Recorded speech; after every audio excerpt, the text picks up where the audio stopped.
This is Frank Shines, and I'm joined today by Umer Qureshi. Umer Qureshi. Assisted me in researching the book along with my brother Grandison. He also played an important role in the research that was done by Michelle Shines in the forward. So Umer's joining us from the Middle East. I'm here in the U.S. in Florida.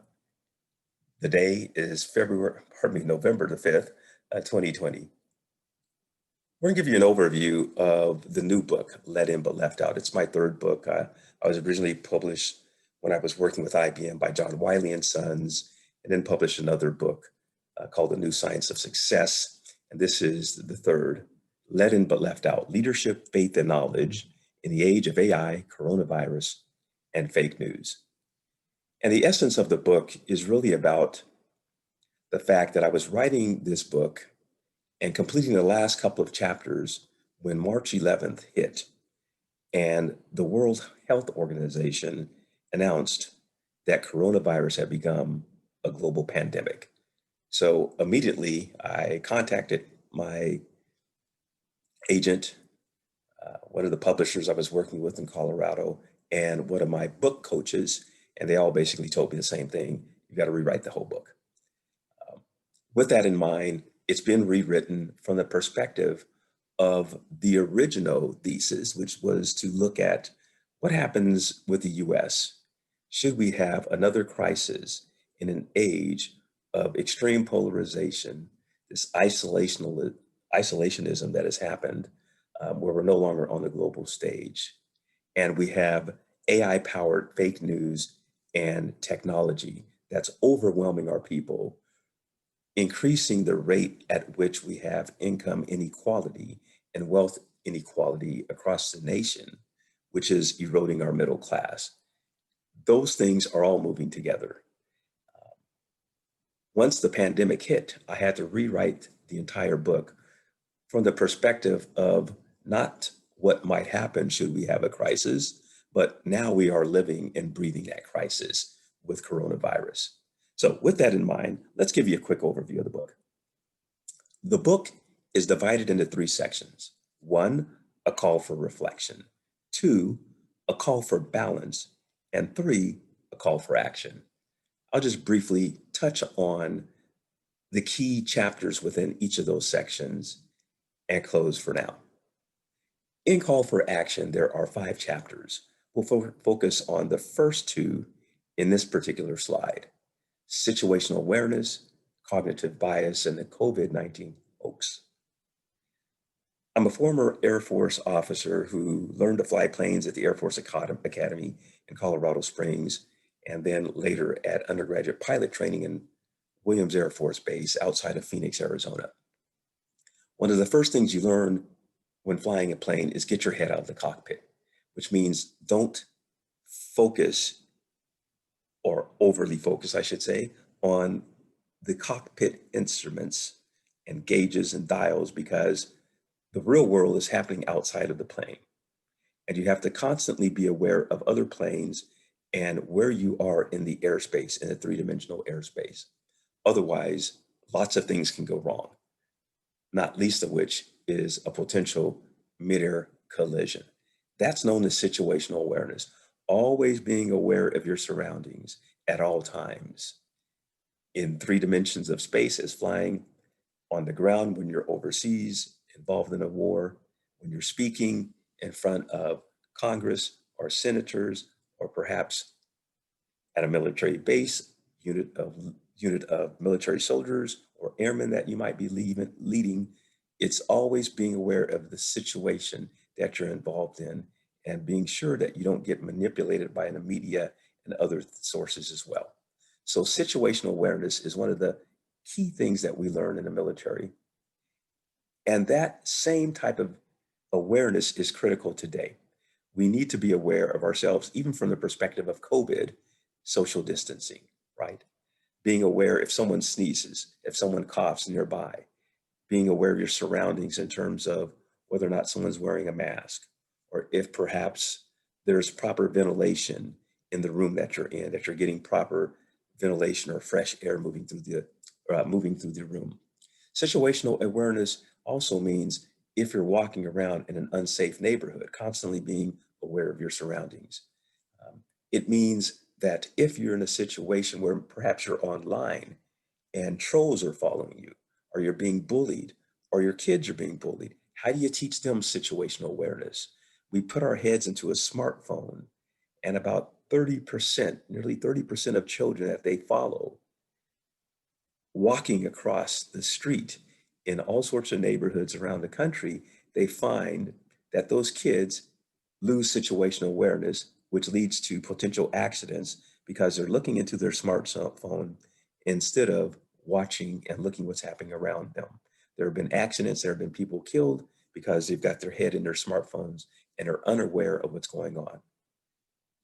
The mother, the father, whose 7-year-old daughter, they spend less time looking in the eyes of that child than they do looking into their smartphone. So again, get your head out of the cockpit also means get your head out of the smartphone. Be there, be here now with people. That's what we mean around the situational awareness.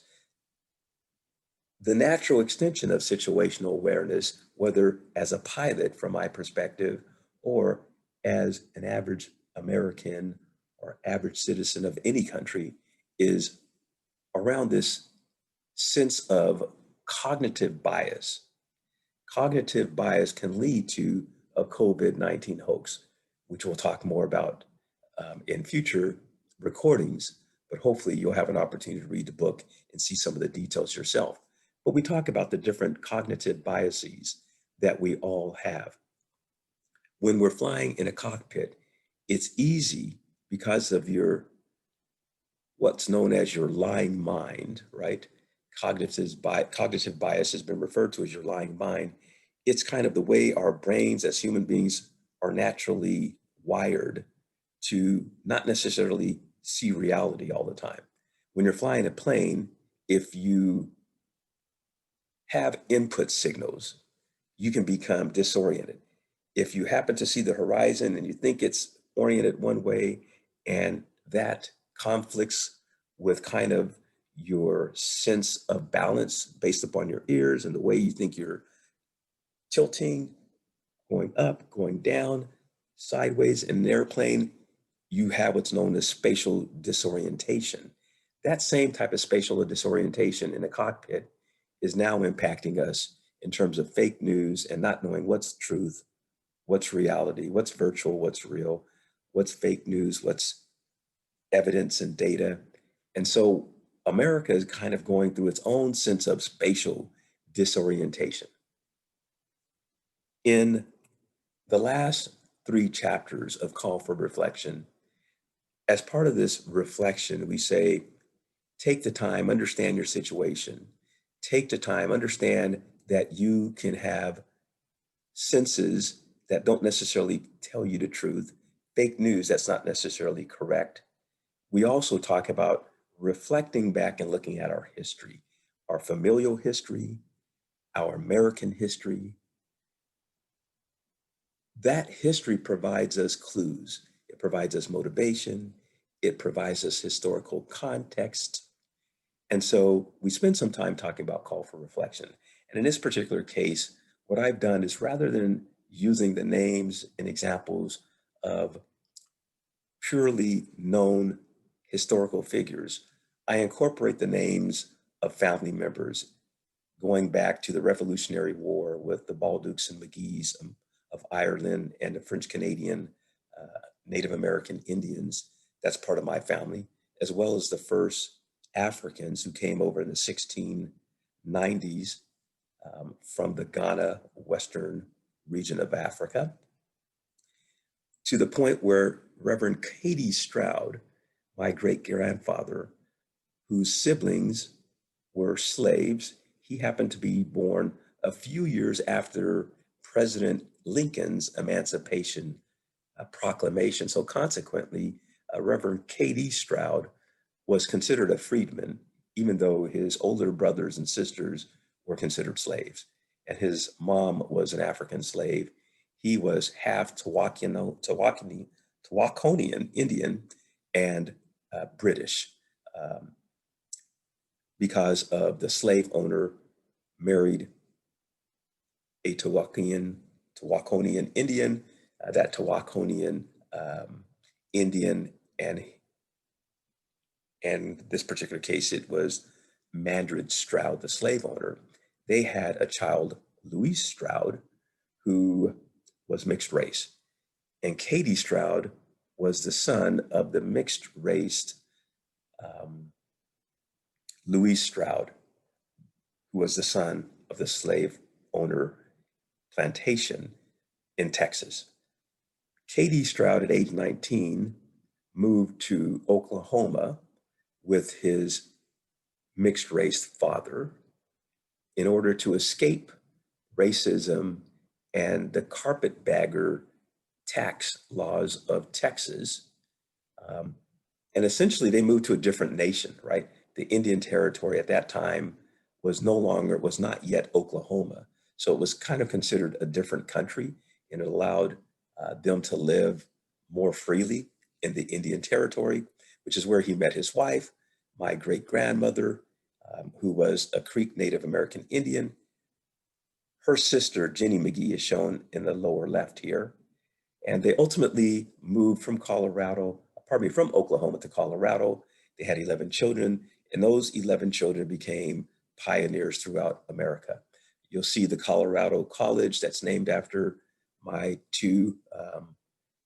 my great uncle, Dolphus, who was Olympic um, contender, and my great aunt, Effie.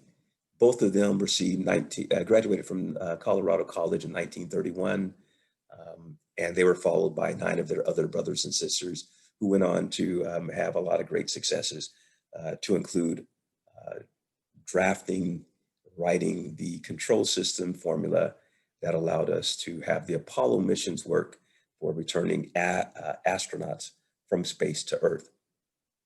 Those achievements have been something I've looked back upon in high regard and use it as a basis for my own Olympic dreams.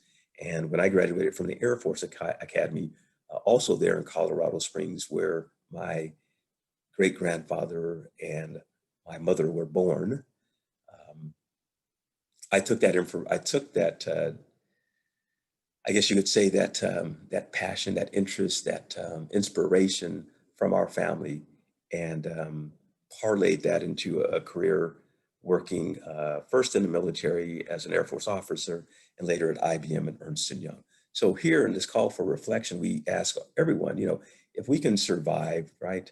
Uh, Racism, slavery, the 1960s. Obviously, we go back the 1918 pandemic, uh, World War I, World War II, Great Depression, all these sorts of things. If my family and many families like yours can survive that, we can certainly survive COVID-19. Next, the section on call for balance. Balance here, we're talking about where America may have let in technology disruption, but we left out people transition. We let in inequality, but we left out upward mobility. We let in the coronavirus, and we left out the bioscience. So what we're not suggesting is that the world just suddenly stop and forget about automation and globalization and competition and artificial intelligence and all these new technologies. We can't avoid those things. However, we can do something similar to what this nation has done in the past. During times of transition, such as World War II, we put in place the post-World War II GI Bill that made it possible for our soldiers to come back and transition into the civilian world. We can do similar things with coronavirus. We can also look back and understand that there's a lot of science we didn't know about the 1918 Spanish flu, but we learned a lot of lessons from that, from books, newspapers, and things of the time. But yet we didn't take those lessons learned and apply evidence and data and bioscience in 2020 to offset the risks associated with coronavirus or COVID-19. So a big part of what we discuss here is as human beings, we'll have to learn to work with data, work with science, work with each other, and work with robots and artificial intelligence, and make all of those things partners, not enemies. And only by doing that and having that balance can we achieve success. Finally, the section on call for action. Given my background, 11 years as an active duty military person, another 5 years reserve, um, that's where I really learned a lot of leadership in sports prior to going to the Air Force Academy and going into the Air Force, and then those years as a military leader in the US Air Force. So we can draw upon lessons learned, and we provide a chapter called Fault Leadership, in which we talk about the Apollo 13 mission and that crisis and how we almost lost our astronauts. And we use that as a metaphor for understanding how America or any organization or individual, family, business leader, president can use this fault leadership approach to managing through a crisis and leaving no people behind, as well as leaving no vets behind, which is a great segue to a special section that I've included, a chapter on helping military move through this job transition as they leave the military and go into the civilian world. And we conclude with some very specific actions that all of us can take in terms of getting off your butt. With that overview, a call for reflection, thinking about our past, thinking about our history, thinking about the great men and women who preceded us. Let's protect this democracy. Let's protect free market capitalism. We may have to rethink, reimagine some of these things for a new world in which we no longer live in just a physical environment, but we now live in a virtual and digital environment. Call it a phygital environment. How do we redesign these things for the new digital physical world? Thinking about reflection, how do we make sure that we have the proper balance and learn to work together and understand many of these things are not just binary. It's not a matter of coronavirus or the economy. It's let's make sure that we shut down coronavirus so we can open the economy. It's not a matter of technology versus people. It's how do we prepare people for the technology transition? That's the section on balance. And finally, on call for action, let's get out there and let's march. Let's take action. Thank you. This has been Frank Shines. I've been joined by Umer Qureshi. The book, again, is Let In But Left Out: Leadership, Faith, and Knowledge in the Age of AI, Coronavirus, and Fake News. Thank you for your time.